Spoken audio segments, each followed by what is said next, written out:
today we're here with Thomas Germer, Director of Central Procurement at ADAC. Thomas, nice to meet you. I guess maybe for those that, no problem. I guess maybe for those that don't know you, you want to give us a brief introduction to your role, your responsibilities at ADAC, and perhaps tell me a little more about what you and the team are focused on at the moment. So I'm Thomas, I'm the head of procurement of ADAC or ADAC. That's the largest European automobile club. Okay. So we have north of 22 million members. Wow. We're turning 122 next week. Okay. And we're a service conglomerate. So we do everything around roadside assistance. We operate helicopters, planes. We have insurance companies. So we're a conglomerate. Sure. And I'm trying to keep things together when it comes to procurement in this organization. Absolutely. I've been in procurement for 25 years now in different roles. I spent some years in research. I did consulting. I had my own little company as an entrepreneur. Oh wow, great. And in different CPO roles now, mostly revolving around service industries and transforming procurement in the service industry. That's basically it. Fascinating. I'm always interested when people have that kind of deep experience. I guess particularly it sounds at least like it's across long. different areas. You need to tell me if it's deep. At the yeah, least it's no. long. I mean, I guess across those different areas, I guess it gives you a really good kind of overview of different kinds of procurement. Because I've been on these like. procurement table in different perspectives. Sure. Yeah. So I know how to sell procurement from a consulting time. Absolutely. I know to start a business in procurement, but I also know how difficult it is from a transformational perspective if you're really in charge of procurement. Of course. Which is a different animal, to be honest. Absolutely. So what does procurement look like at ADAC? Maybe you could tell me specifically what it's like in that kind of industry and the kind of, I guess, services you're delivering. Okay. I joined the company about 3.5 years ago. Okay. And it's a wonderful team. I enjoy working with them very much. But we're now very much in an operational perspective. Right. Because the company wanted this in a more operational perspective, but we're now facing some commercial challenges. Okay. Not today and tomorrow, but on the horizon you can see that weather's changing to some extent. Absolutely. And even though as we're a service conglomerate, there are different weather conditions for different business models. Yeah. So long story short, from a commercial perspective, we need to be prepared better. Okay. So a wonderful team, operationally focusing, and we're now trying to evolve the topic, doing less operational work, trying to do this with IT. What IT can do better, let's do it IT. Yeah.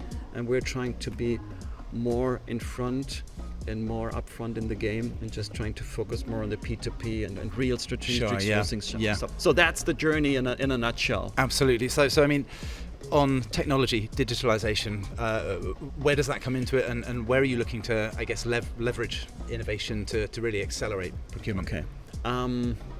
At the end, to me, there are two business reasons for this technology. The first one is to unburden the team from operational work. Okay, yeah. That's one part. The second part is to increase quality and quantity of data to really do better procurement. Yes, yeah. Because I still believe you can be a great procurement guy without technology. Okay. You can be a much better procurement guy with great technology. Yeah. But also, if you have great technology but not the right team, it doesn't make any sense at all. So for me, two major topics: unburden the team and enhance availability and quality of data. To me, that's key for really playing a strategic role in procurement in our organization. Excellent, thank you. And I guess kind of moving on and staying on that theme then, tell me about how you're working with Ivalua. I mean, how you, I guess, kind of came to them as a solution and how you're delivering. Okay. There was no solution selected when I joined the company. What I did was I hired an external consultancy for a good reason to actually refine our wish list that we had as a company, because you can imagine the wish list was quite long. Vast, I would imagine. And many topics. Yeah. And also the market is quite diverse. Of course. And speaking from experience, I know regardless which tool we were about to take, there will be backfire once you start implementing. Okay, yeah. So it was important to me to have a sound decision. So I hired an external consultant to say, look, help me to streamline my own wishes from my own organization, then match this with the market. I see. And do a fully transparent process. Okay. And this process was bulletproof. The outcome was Ivalua. Great. And that was important to me because, as I've expected it, of course, some people are questioning this because it's a change. It's a change of the way we live, the way we work, the way we think. Some questions do evolve around Ivalua, but that was basically, I know it sounds pretty boring, but we just did a proper tender process as we do as you have to. People, as you have to. That's part of the assignment. Yeah. Sure. And the outcome was Ivalua. And then from a technical perspective, we opted for 3 modules. Okay. We have the SRM, Supplier Relationship and Performance Management, as they call it. That's already in place. It's in an infant stage, but it's already in place. Okay.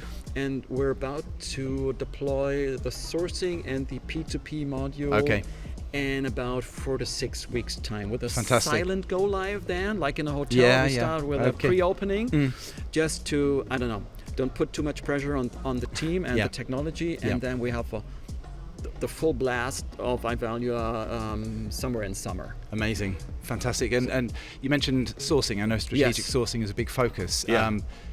How do you think that using Ivalua will help protect margins and really kind of elevate that sourcing process? I think it will help that my team is going to spend more time on really strategic sourcing. Means they need more time just to invest with our internal clients, because regardless of the technology, you need to understand the needs of your internal client. Yes. I know that sounds pretty easy and simple. In reality, it's not, because we have strong internal clients. We also have strong procurement people. You need to be as early in the game as possible. Ivalua helps us just to unburden the workload from them, actually make them ensure, or as a prerequisite, that they do have the time for this. And strategic sourcing in their sense means really addressing the business needs and not, and I give you a simple example, maybe the cheapest consultant that someone requires is a new colleague. Or maybe the cheapest company car that someone's asking for is a flat rate contract for German railway system. But to me, that's strategic sourcing. And technology helps to at least get something off your desk and also have the data available for this, but you need to be a smart person to be accepted in this kind of game. So to me, it's, I need this in the background, but I wouldn't say that Ivalua solves all the problems that we have. No, definitely not. But it's a help. And a well-received help, I assume. Absolutely, fantastic. And I guess you talked about the silent rollout, and you have a timeline there. Is that a relationship you're interested to keep going? I mean, we've seen a lot of innovation here and talk about new technologies and AI. Are they on your radar on the horizon? Yes, they are. And to be honest, I was amazed this morning when these guys shared what they're working on. Incredible, wasn't it? It is indeed. And but also, first things first. So right now I'm focusing on just making this a part of the everyday routines of the team and of the entire organization. That needs to become part of the DNA. But I think there are more ways to unburden the team, to improve technology. And my learning from this morning was we need to make it as easy as possible, especially for internal clients, because if it's easy, they will use it. That means to me it's easy to embrace all spend, all suppliers, all business models that we have in the variety of what our company has on offer. And also it helps me to have a huge fan base for the topic procurement in the organization. So I'm curious especially about these intake management that they offered this morning. Because as long as you're able to operate a keyboard, you're good to go. And that's, to me, that's pretty much appealing, and I'm looking very much forward. So this is one of my items that I have on the list next to others, but making procurement simple as, I don't know, brushing your teeth or just buying something on Amazon, that's the goal. Well, it's, as you just said, you talked about, things sounding simple, but sometimes they're the fundamentals to get in place, I assume, if you're building. As I remember, as I told you, we have a history of 122 years now. So there are perceptions of procurement. There's a huge history. So it's not that easy to change. And that doesn't refer to the company ADAC, it refers to any company that has a long history. Yeah. It's a change. Of course, yeah. And it's not easy. It's regardless if it's Ivalua or another tool. Yeah. That's never easy. But to me right now, having these 3 standard modules is the prerequisite just to go on the next S-curve of You'll build improvements. and build. What the guys shared this morning. Amazing. So, I mean, very briefly, I suppose you have that kind of timeline in place. What's the ultimate kind of vision for procurement? What does it look like for you, wherever that may be in the future? Oh, okay. That's the 1 million question you said for last, right? I've got you at the end. In my dreams, I want that people do procurement without even calling this procurement. Yeah. Okay. So I want to be this completely behind the curtain for my internal clients.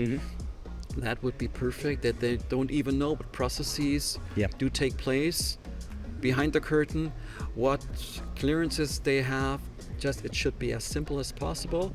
And I want my team just to focus on the real great and funny things, really discussing with human beings about great solutions for the company. That's my dream of procurement.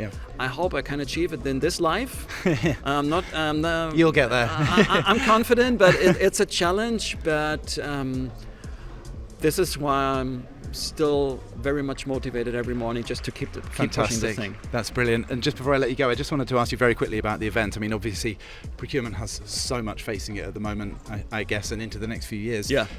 Do you think it's important to bring people together like this, Yes. and for leaders like Ivalua to have these events? Yeah. Yes. I just spoke to another Ivalua colleague, and I learned from my very first boss, it was a good event if you have 3 business cards and 3 new ideas on your way back home. Okay.